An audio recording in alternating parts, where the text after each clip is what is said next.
Gordon, the big engine, and Thomas, the tank engine, were puffing buffer to buffer back home. It had been a very busy day. First, Thomas had teased Gordon about the time that the big engine had fallen into a ditch. Then Thomas fell down a mine, and Gordon came to his rescue. "Remember, Thomas," Gordon called. "United we stand, together we fall. You help me, and I'll help you." "I'll remember," replied Thomas, "but I hope Sir Topham Hatt will forgive us soon." But as the two engines whistled into the sheds, everywhere they looked, they saw paint pots and painters. "Bust my buffers," said Thomas. "What's happening?" "Shh," whispered Percy. "Sir Topham Hatt's going to tell us now." "Ladies, gentlemen, and engines, I am honored to tell you that Her Majesty the Queen is coming here to visit us. Now, on with the preparations." The engines were all wondering who would pull the royal train.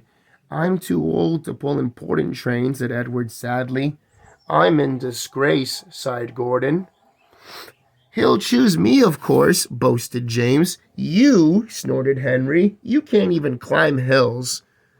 "He'll ask me to pull the train, and I will have a new coat of paint." But next day the rain came. Henry's driver and fireman covered up their cab to keep dry. A painter was on the ladder above the line. Henry's smoke blew high up into the air. The painter couldn't see. Both he and the paint pots went all over Henry.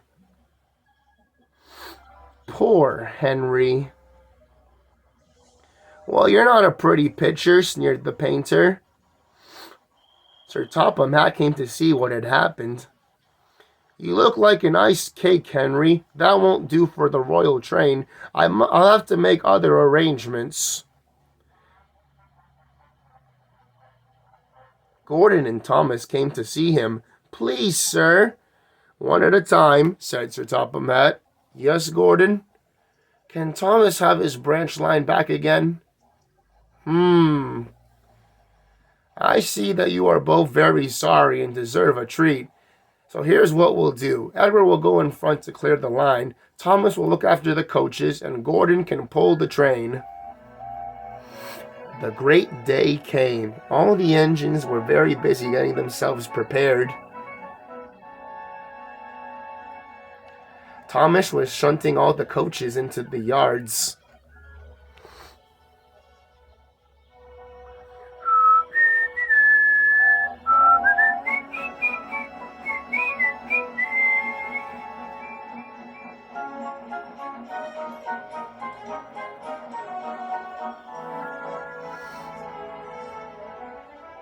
Edward steamed in.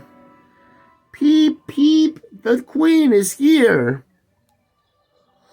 Then Gordon whistled as he pulled into the station. Everybody knew that whistle.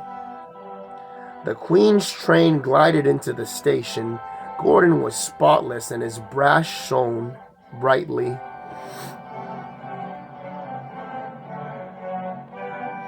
Sir Topham Hatt stood to attention. "Welcome, ma'am." The Queen thanked him for a lovely ride and asked to see all the engines. "Beep, beep," whistled Toby and Percy. "Shh," hissed Henry and James. But Toby and Percy didn't care. "3 cheers for the Queen!" "Beep, boop, boop, beep, beep, beep, beep," whistled all the engines.